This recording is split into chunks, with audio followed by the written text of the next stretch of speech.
Welcome back to Composition and its Allies. My name is Barney. I'm a classical composer, and this is a channel for composers as well as performers interested in composition.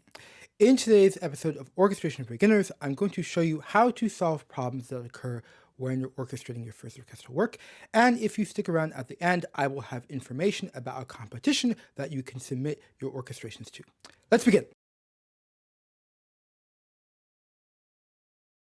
All right, so you have a problem in your orchestration. The first thing you need to do is you need to locate the problem. So what I require, not even highly recommend, is that you have to listen to your orchestral work up the tempo. One of the problems when we're orchestrating, and just in composition in general, is we want to soak in the details. We want to work lentement, to say in French, very closely and finely. And this is important and even essential.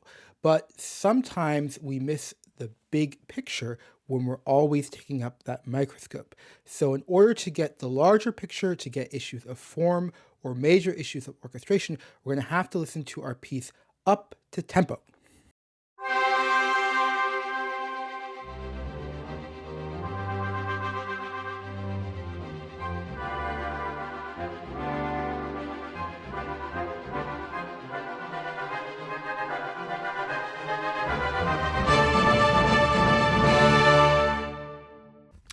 All right, so when you sense there's a problem, if you listen to your piece up the tempo, now what I suggest doing is going through very slowly, so the inverse, and listening measure by measure, or in some cases, maybe even note by note. And what you need to do is listen harmonically. So you're not really focused so much on the melody, really focus on the chords and the balance and what is the harmony that I'm hearing.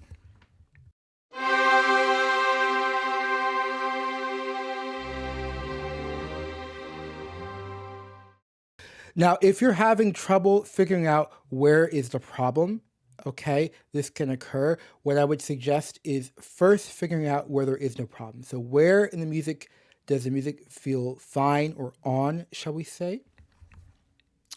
For example, for my orchestral work Celebration Dances, this is from my opera ballet Colombo, the first four measures here I'm completely happy with. There may be a couple of things I want to fix with balance, because as you can see, the notes I have for the cellos and double basses, as well as the balance with the trombones, maybe it needs to be refined, but it's not something major.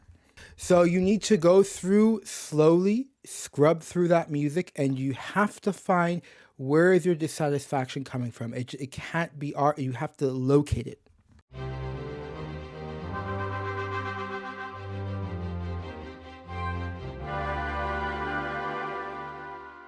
So here where I've marked in purple, or pink rather, there's something's wrong. I don't really know what it is right away, but the feeling I have prior is different from the feeling I have now. So orchestration as well as composition, fugue of course, is many times very intuitive.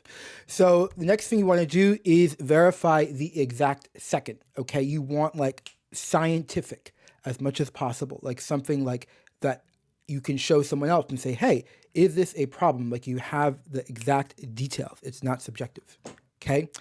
Also, for this specifically, and actually in general for orchestration, is do not use a piano. In general for orchestration, piano is great, right? It just gives us a résumé, it's in French, a summary of what's going on. Computer is very dangerous, of course.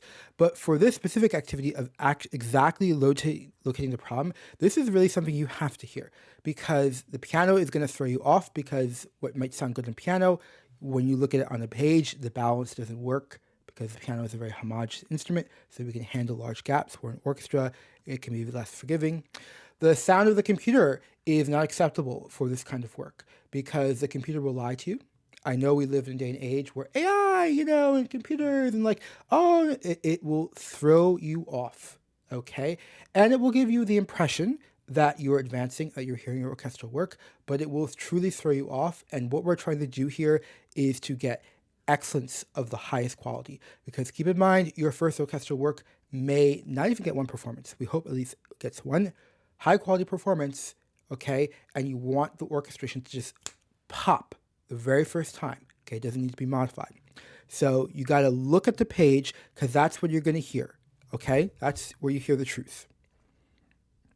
So for my case, for Celebration Dances, for my opera ballet Colombo, Starting in the middle of measure 5, just something is off, the orchestration begins to suffer. And notice that it's at a change of harmony. What have I said since day 1 on this channel? At least for the orchestration videos. Orchestration is harmony, okay? It's a very advanced level of harmony, but at its core, it's harmony. And when we have changes of harmony, we may find that we have issues with orchestration. Now, of course, in certain languages, standard practice era, harmony changes very frequently. So it's less likely that you would have a problem every beat or something like that. But in your own orchestral work, you have to be careful at key signature changes, right? Because it's usually accompanied by a sectional change. You want to make sure the orchestration works across the change. You have to be careful for cadences because we're going to be bringing more instruments. Tempo is going to change, all right? These are high-risk areas for, defects in your orchestration. So we figured out there's a problem, we located the problem, but now we have to actually make sense of the problem. And I just want to reiterate that for the work we're doing in this video, as much as possible, we want it to be more scientific, okay? Obviously, it's not a science. There's still a huge element of subjectivity, also your own personal taste, but you want those kind of personal attachment motivations out of it and just really look at objectively, is this balanced? Does this work? Something that you can show someone else and they can verify, okay? Someone that's qualified. So for me, I like to look in terms of musical families or groups. This is a very French method of approaching orchestration. I don't know about other cultures, but I find it really, really helpful. There are limits to this, like look at Debussy's Pelléas et Mélisande, which is amazing, his first and only opera. And there are sections even within your own work where there's kind of a mixture. You can only understand what's happening by looking across the musical groups.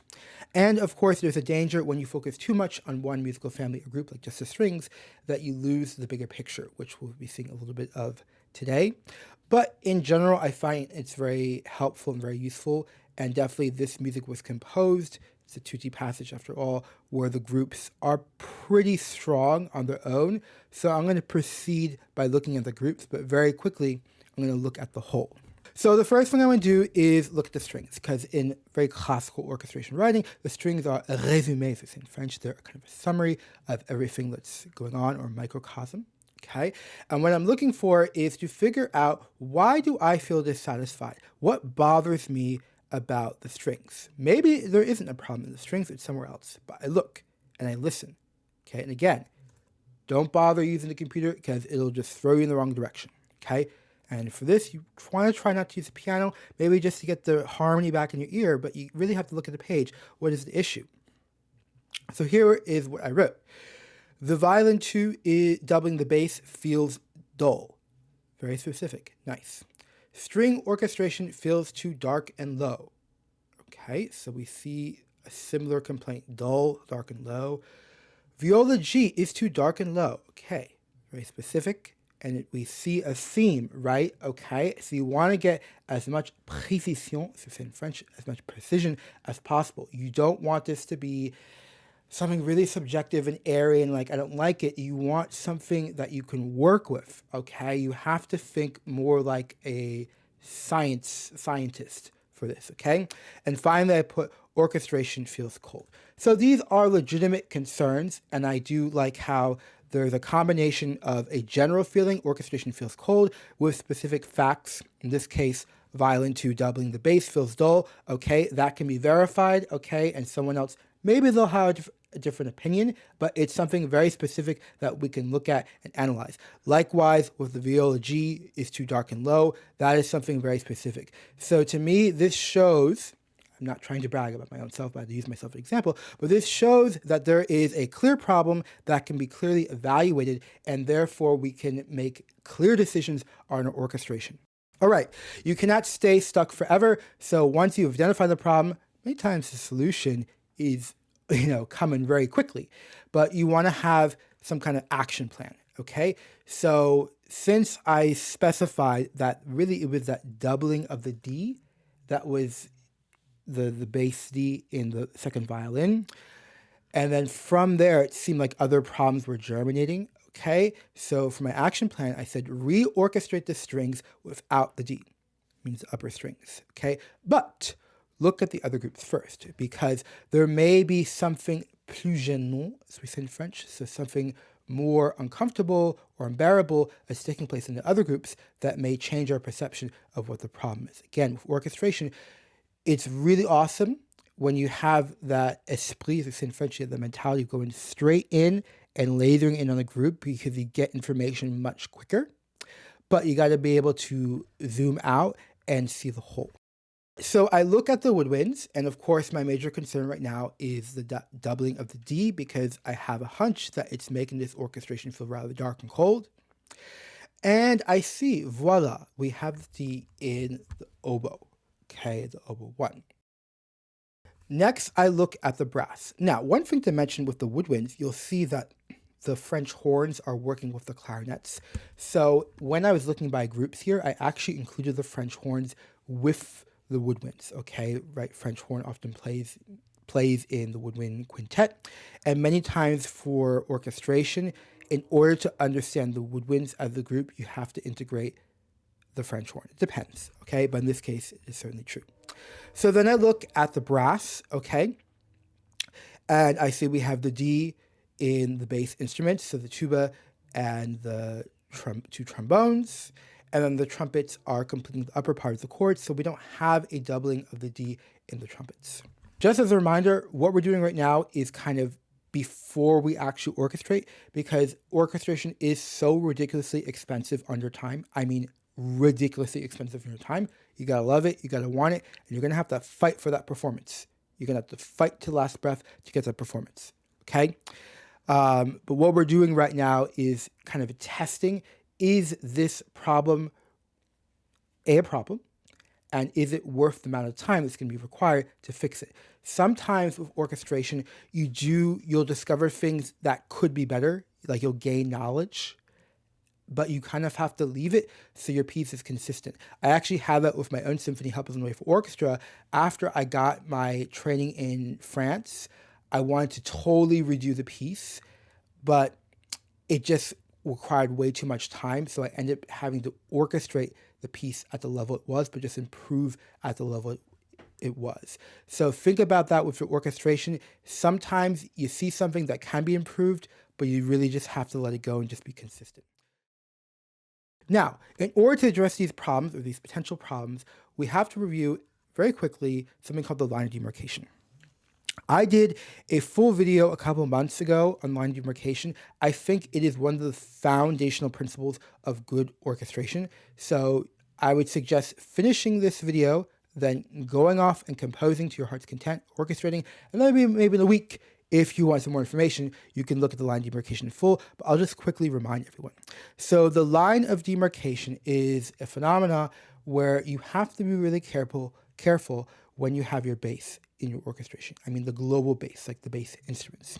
Because depending on the chord, if you double the bass in a higher voice, it can often create a dull orchestration, unpleasant orchestration, heavy, thick. It's just not like elegance, okay? We want the best of the best of the best for your first orchestral work, okay?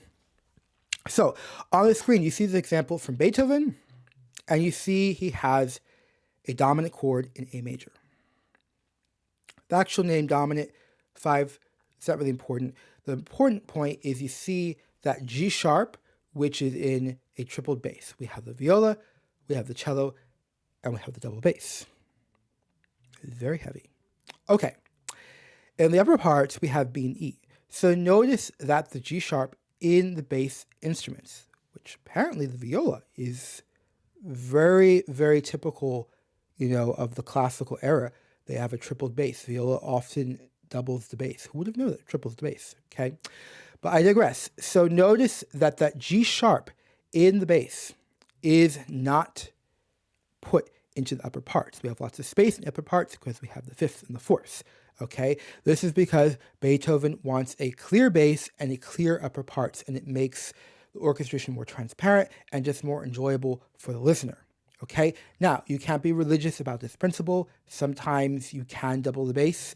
Certainly for root position chords, doubling the bass doesn't usually present any problems. And ultimately, there is no rule or set of expectations that's your final savior. Ultimately, you have to be the master of your own destiny, and you have to orchestrate, and you have to work with the orchestration at the level that you have. So probably for your first orchestral work, you're like, I wish I had this. I wish. You have to work with it as you are, okay? And you'll make mistakes. Things can be improved. But I think if you really listen to what your inner voice wants to communicate, you will have something that's really good and really original.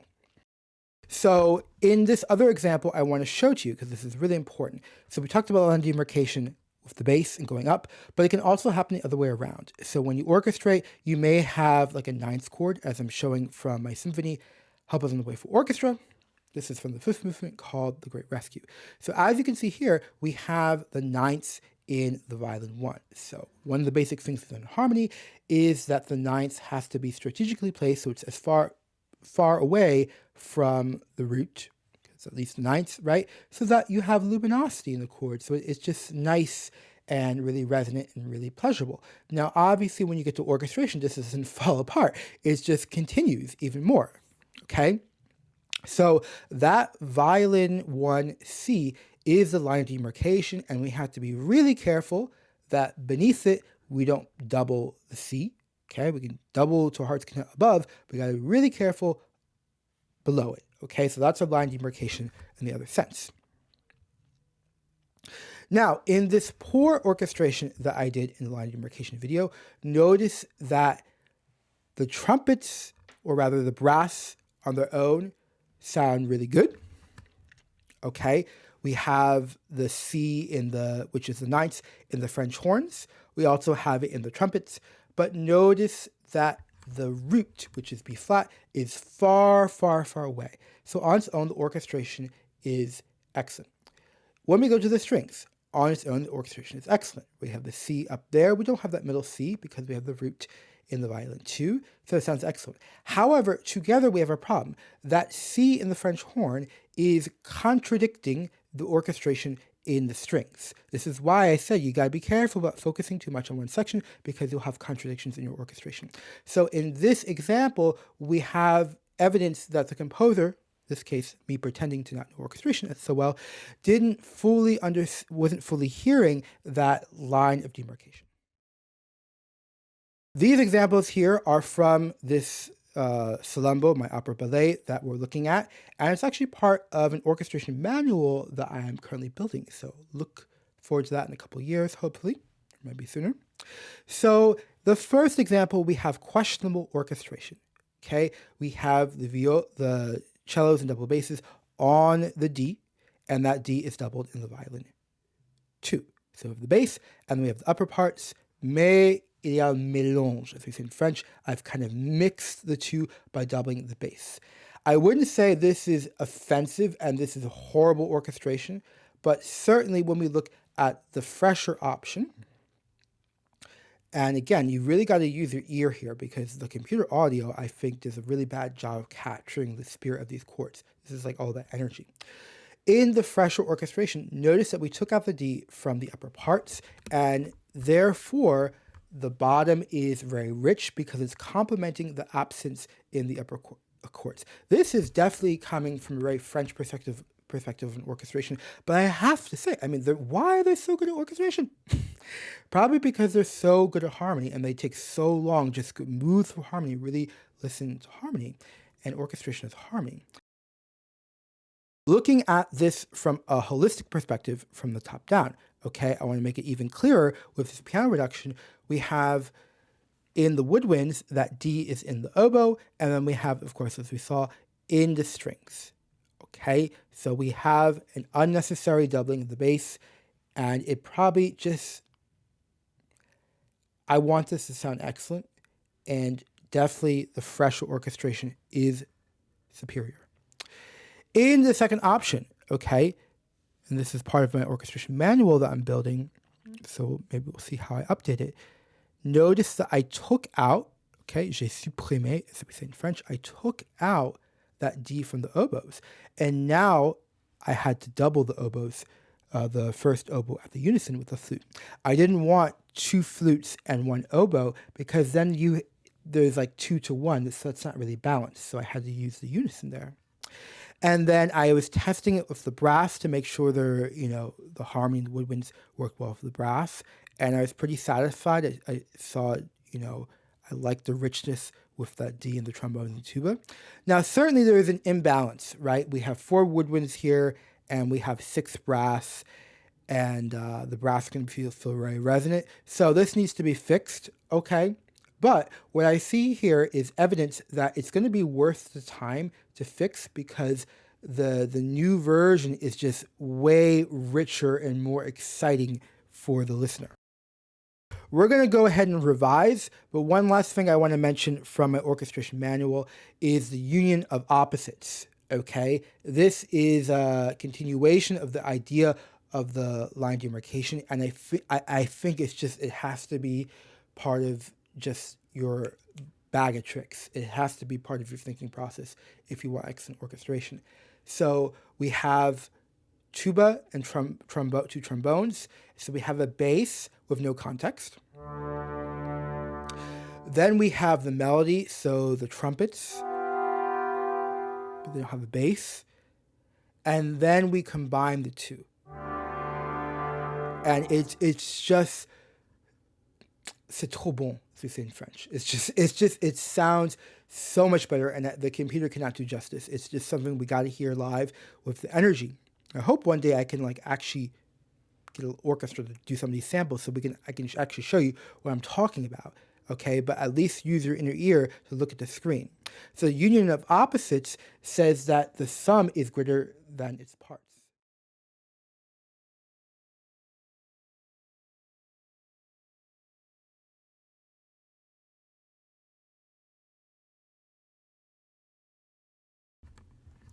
All right, so I am fully invested now. I know it's a burden of my time, and I can tell you already that this reorchestration cost me at least 10, 15 hours of work, probably more, okay? The investigation alone took about 3 hours, maybe 5 hours. It's just a lot of time, okay? But because of this preliminary work and seeing what the alternative is with taking out this doubling, I think it's totally worth it. Okay, so I'm invested. So the first thing I want to do is just revisit the orchestration by each group or musical family. Now again, this may not always work depending on your style and how it's orchestrated, but first I want to probably look at the woodwinds. Woodwinds in pairs, okay? So we saw already that we had the woodwinds that sounded good on their own, okay? As a dominant 7th chord, sounds great. Then here I put it in fuller context with the bassoons on that D. It just doesn't have that aliveness of orchestration. I filled in the clarinets just so it was more balanced, but it doesn't take away this feeling of kind of dullness, okay, with the oboe 1 doubling the others. Then in the first possibility, in option C, notice how I'm using unisons. So one of the things you have to get comfortable with when you orchestrate is using unisons. I think it's counterintuitive because when you have 4, you think 4 different notes, right? It's the dominant 7, so why can't I have 4 different notes? But the reality is, even though you have 4 different instruments, you probably are only going to have 3 different notes, and 1 or 2 of the instruments are at the unison. Okay, very common. Look at French horn writing if you want to just look at the French horn writing for a lot of pieces. Even though there's 4 French horns, it's usually 3 different pitches, okay? Not usually, often, okay? Another possibility is to extend the register. So in this 4th example, I push the flutes to a higher register, so that way oboes have their own space, okay? Now, this may not always work because maybe you want a certain register, in which case you're going to have to either take away instruments or use unisons. So now let's compare and contrast the woodwind orchestration. So in the old version, we had that D in the oboe 1. In the new version, it's taken out. We have the unison. We already saw that. In the old version, notice that we had clarinets on that 2nd and French horns on a 2nd, and that written A in the French horns, of course, would sound as a concert D. So in the new version, I took out that D, and I had to place the French horn on the written C, which is an F, so they're at the unison with the lower clarinet. Notice as well that the French horns are now in a slightly higher register. Now I want to talk to you about the orchestration of intervals. I think I have discussed this in a number of shorts and maybe some previous orchestration tutorials, and I feel more and more strongly that it is probably at the heart of truly original orchestration. Okay, now sometimes when you orchestrate, you're just totally limited by the registers, right? Often the case with woodwind instruments, right? Because the flutes usually going to be the top of the chord because that's where they're going to be strongest. Oboes usually got to be in the staff a little bit higher because they get really hunky in the lower register. I mean, there's many variations, but it's just general tendencies. And clarinets will be beneath them because they get too bright and piercing and will cover up the flutes if they're too high. Okay, these are, of course, general tendencies. But there are times where you can choose the intervals that you want.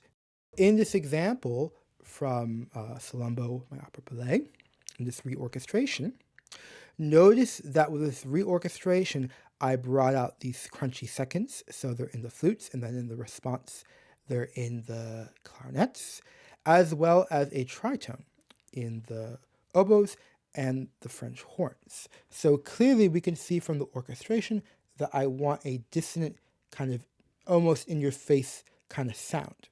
So now let's talk about incomplete harmony. So in, I think, the first Orchestration for Beginners episode in the very beginning of the year, probably in January 2025, I presented a general rule of thumb for Orchestration for Beginners that's coming from the French perspective, which is chaque groupe doit sonner bon, so each musical family should sound excellent in and of itself. I did mention at the time it doesn't always work. There are many exceptions like Debussy, but it's a good rule of thumb.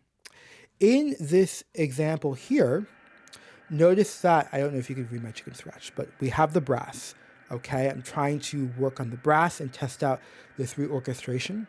But in order to look at the brass, I have to also think about the clarinets, because as we saw the woodwinds prior, the clarinets are working with the French horns.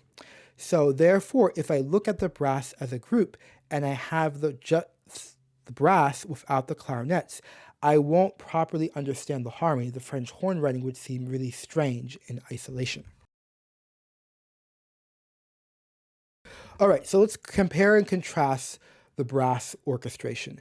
So in the old version, I had the bass instruments, trombones, and tuba on those Ds, and it's exactly the same.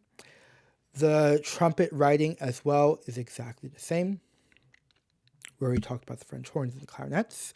So we don't see any change here, okay? Now, there are many different reasons for this. Maybe I was just hearing clearer. Also notice that the trumpets are 3, okay? So I didn't have 4 that I had to figure out when I'm gonna do the 4th one. It could be as simple as that. It could also be just I was a tubist growing up and I played in orchestras before. So I think youth orchestras it is. I think maybe my hearing is just clearer when it comes to brass. Doesn't matter, okay? But the point is we don't see that problem in the brass. Now, something I am noticing, especially now that I'm holding out these notes, okay, and it's not like that staccato earlier, is that with the French horns in a slightly more elevated register, I am a bit concerned about balance with the clarinets. Now this brings me to what I call new problems, new solutions. So when you have a major problem like the orchestration is not excellent, or the orchestration is dull, the orchestration is not an accurate reflection of what I'm hearing, like something very fundamental that has also been consistent, first off, it may just be better just to leave it as is instead of redoing the whole piece because it's so expensive on your time, and just implementing the solution in a future piece, okay? But if you want to fix it, you want to be careful that you don't introduce new major problems, okay? So, for example, if by reorchestrating this, I found like there was the balance across sections didn't work, right? There is a contradiction in the orchestration across two different sections, and the next section, which is really important, is undermined because of the decisions, then maybe I don't want to follow through. So in this case, we have a small problem, so it doesn't undermine the larger issue of the problem of orchestration. Is you'll see in the older version the placement of the French horns and clarinets, and the newer version, I really think you can see already in the older version it says lightly for the French horns. So I think looking at my former self, that I was already concerned about balance in the older version. Now in the newer version, the French horns are higher, or the first French horn, and notice that I put mute. So what can we see from my notation? What we can see is that I'm becoming increasingly aware and maybe a little bit anxious that the orchestration, there's a problem. I mentioned this to you because these are the details that I worry that some composers just, well, I can't be bothered, okay? And, okay, let's be honest. If I keep this orchestration here with the French horns higher, is it the end of the world? No. Okay, it's just, will there be enough rehearsal time to fix it? Probably not. Okay, so it'll just be as it is. But definitely the French horns will probably cover up the clarinets a little bit. And, you know, how many times are you going to get your piece performed? And as much as possible, it's your job to regulate these problems in advance. Of course, in rehearsal, things can be fixed, but how long is the rehearsal time going to be? Okay, so the more you can figure these things out on your own time, okay, I think the higher probability that you're going to have something excellent that you're going to fight for. Because don't forget that even though you orchestrate this amazing piece, you compose this amazing piece, the other battle that I cannot help you with is you have to get that bad boy performed, and you want it performed very well, and ideally you want it performed multiple times, and certainly you want it performed with a recording. So if you do not have something that's excellent, that you don't truly, like you're going to fight to the last breath, then you may be setting yourself back unintentionally. Okay, so now I want to talk about the woodwinds and the bass instruments. So as we can see here, I was trying to zoom out a little bit more, right? I was concerned. We already saw line demarcation, what happens when you have contradictions in your orchestration. So I made sure I took out that D in the woodwinds. I have the oboes and flutes sharing a unison, so I like it. I just want to zoom out and make sure there's no newer problem emerging. And I like the richness. In French we say l'harmonie riche. Okay, l'orchestration riche, and it has a much more potency in French. I really do like it now. It just, to me, this is alive. It just says something, okay? But of course, right now it's not balanced, right?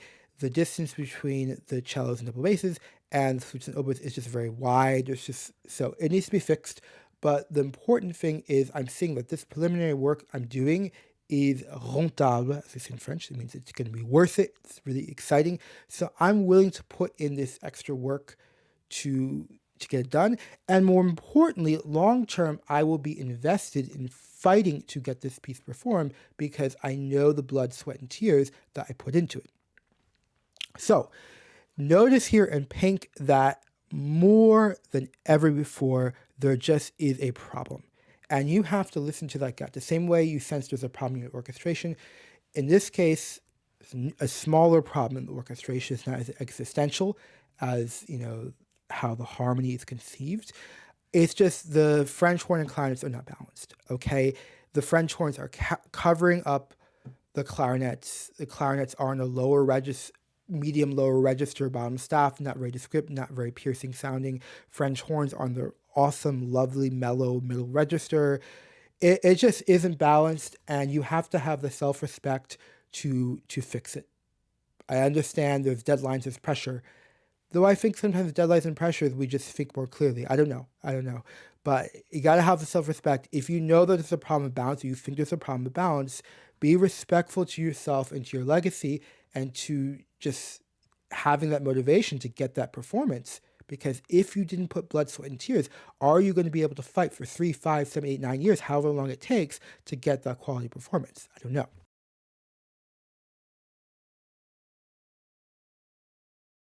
All right, so I want to revise this orchestration. It's looking good.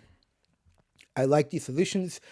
I'm also liking the fact that though we have a minor hiccup with the French horns and the clarinets, I'm not discovering any major existential problems that make me feel this isn't worth it. So now I want to do a tutti orchestration. Notice at the screen, I did not fill in all the parts. Why is that? Well, very quickly I realized, you know what? I want to do this whole passage in full. So I'm just testing things out, and I highly recommend this orchestration. You got just test things out because it's so expensive on your time. You don't want to commit to something in full until you've kind of seen that it is maybe a little bit possible. So as we can see here, I just have the flute, okay, in relation to the strings, and mostly I realize strings. Now, for the strings, I want to bring to your attention the orchestration of a dominant 7th chord. This is from an orchestration manual I'm currently developing. It's part of this idea of the line demarcation. How are we separating that bass from the upper 3 voices? Very French perspective, but again, it's just like, why is our orchestration so good? Okay, so poignant, so fresh, just it says something on its own. Okay, even if the music overall may not say anything. Okay, so in this first example, we have the violin 2 doubling the bass, cellos and double basses. This orchestration is not deeply offensive. It's not something that anyone would say, probably at first glance, oh my goodness, but it's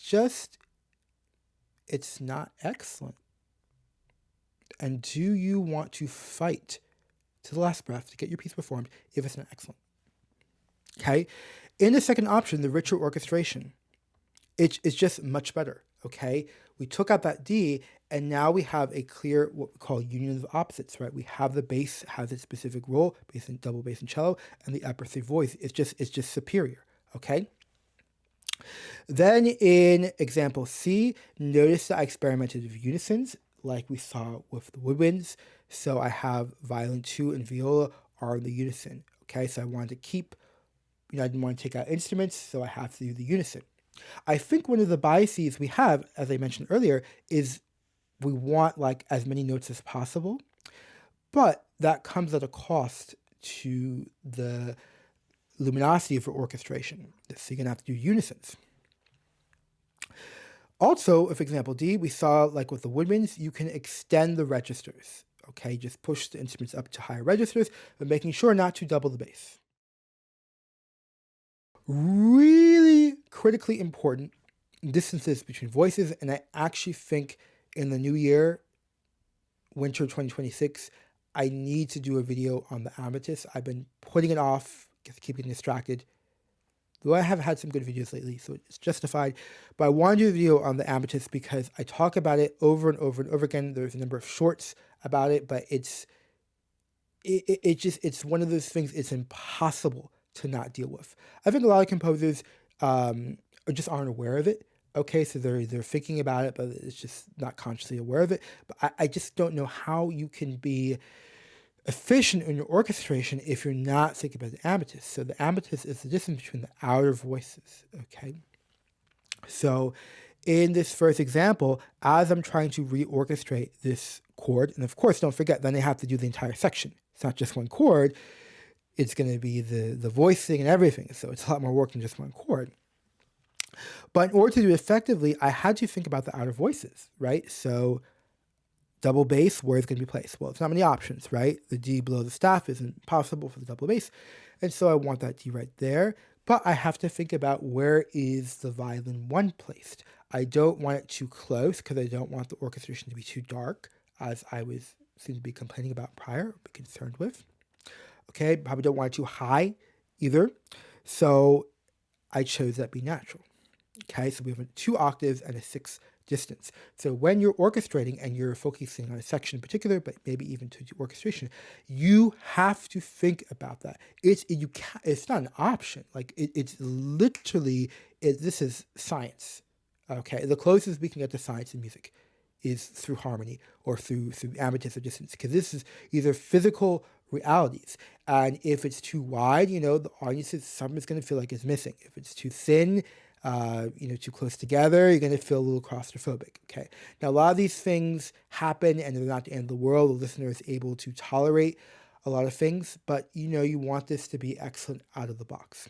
Another thing you need to think about are the relationship between those intervals. So in this case, we have a 6. We have the D and we have the B natural. This is a direct continuation of what happens in harmony. So we have the soprano and we have the bass, and we want them to be as pleasing in a classical perspective. It's not always like that, but in general, we want them to have pleasing relationships because this is what the listener is going to notice, okay? This is what the audience feels. Even if not consciously, they'll be like, oh, the bass and soprano were an ugly relationship, but it's something that has an effect on a perception. So in a classical perspective, okay, you may have a different perspective, and so be it, okay? But this is just something I want to bring to your attention. Now, an example B from an orchestration manual, which I hope to be out in a couple years. I have designed the distance between the bass and the upper 3 voices. So between the cello and the viola, we have a 6 difference, okay? This is especially important because you'll remember from the beginning in my complaints, or what I was concerned about with the orchestration, was that G in the viola was too dark and too low. So that means when you're orchestrating, you got to be cognizant of that distance from the upper bass and the lower of the upper 3 parts, okay? So in this particular case, I designed a 6. So you have done all this preparatory work, and hopefully it's quicker to do the work than to watch the video, though probably it takes time. It takes time. You got to listen.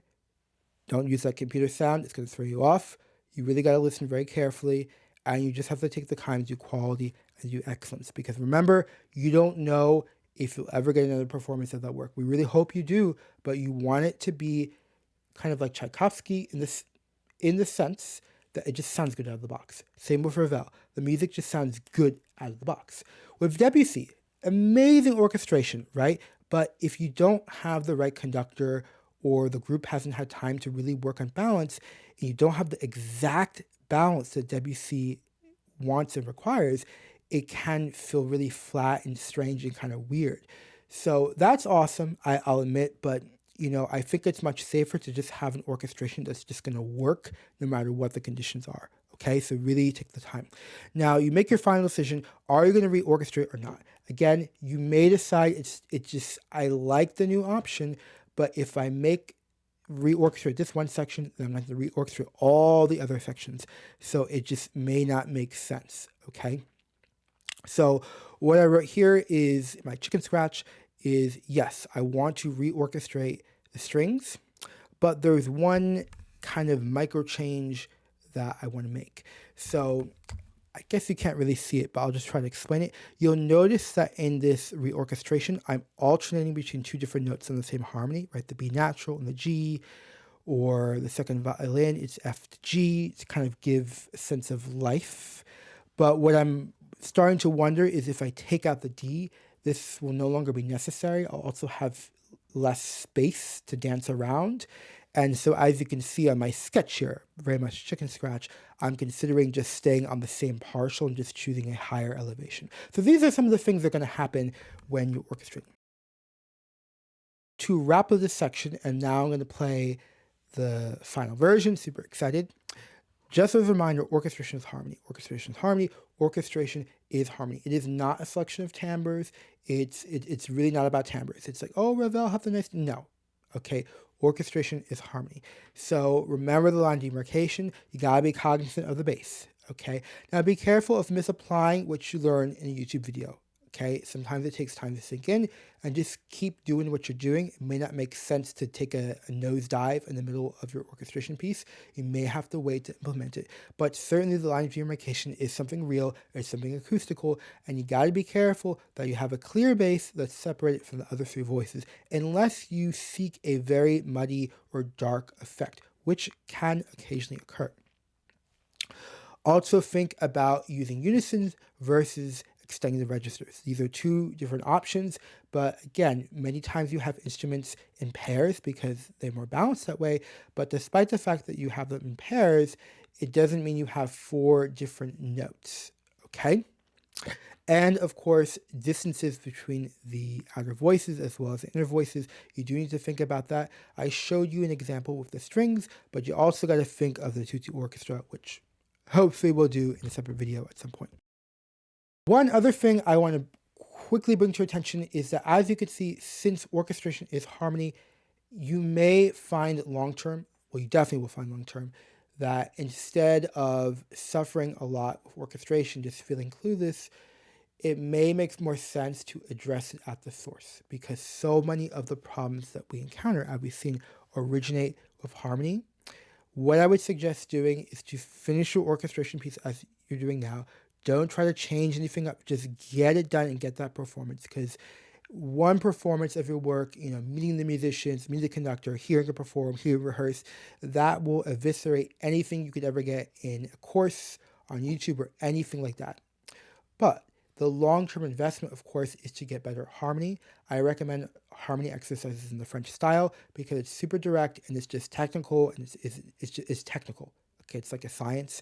And I currently have exercises that are available for free on my website, barneymusic.com/fundamentals of harmony.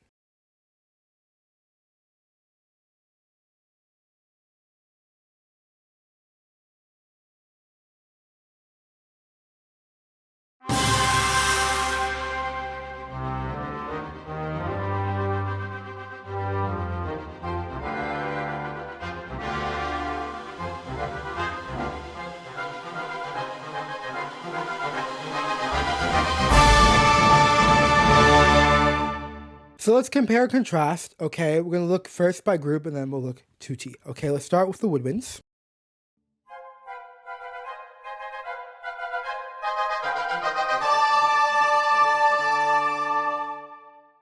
Okay, so what changed and what did not change? So you'll notice that the clarinet note, that written C sharp, but constant B natural, did not change. So the kind of bottom limit of the chord didn't change. So I was hearing that pretty consistently.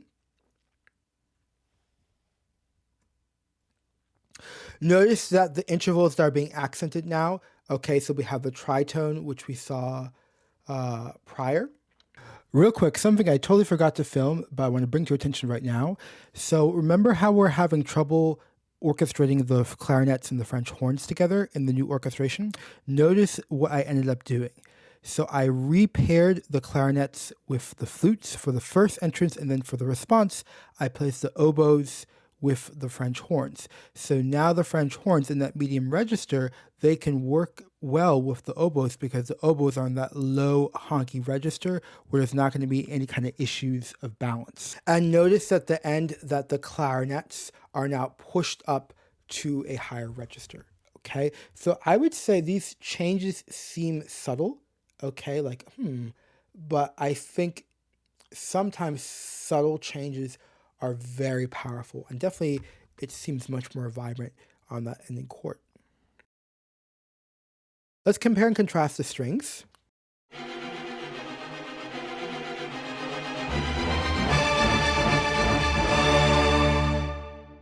All right, so definitely remember from the beginning of this episode the problem. The strings were in a low, dark, orchestration froide, we say, kind of a cold orchestration. The direct problem appears to have been that D being doubled in the violin 2 from the basses, but I think that also caused like a cramped orchestration and us to be positioned too low. And so notice that in this new orchestration that the strings are in a much more, well, a little bit more resonant register, okay? Though the bottom note hasn't changed. The viola, that distance has not changed. So some things do remain the same. Notice as well for the last chord, or chords, that the violins are pushed up into higher registers, the first violin as well as the second violins. So certainly we're seeing that taking out, redoing that orchestration just led us to a more vibrant kind of ending. So more and more I see all this work I did, and I can tell you I probably did probably about 20, 25 hours total of reviewing the work, redoing the work, and then reviewing. It spread across several sessions, probably across a month and a half. So quite expensive on my time, but I really think it's worth it. Let's look at the tutti orchestration. So here, very interesting, notice that in the new version as well as the old version in the strings, that we have an octave gap from the cellos to the violas. Okay. When we look at the brass, we see the distance from the trombones to the lowest trumpet is an octave, trumpets here are in C. We see the distance from the trombones to the lowest French horn, in A, which is a sounding D, is an octave. Aren't we supposed to fill in those gaps? An octave, what? As well as in the strings, the woodwinds. But the woodwinds, many times, the upper woodwinds will just be on a much higher elevation than the bassoons. It's just because the bassoons are much stronger in the bass register.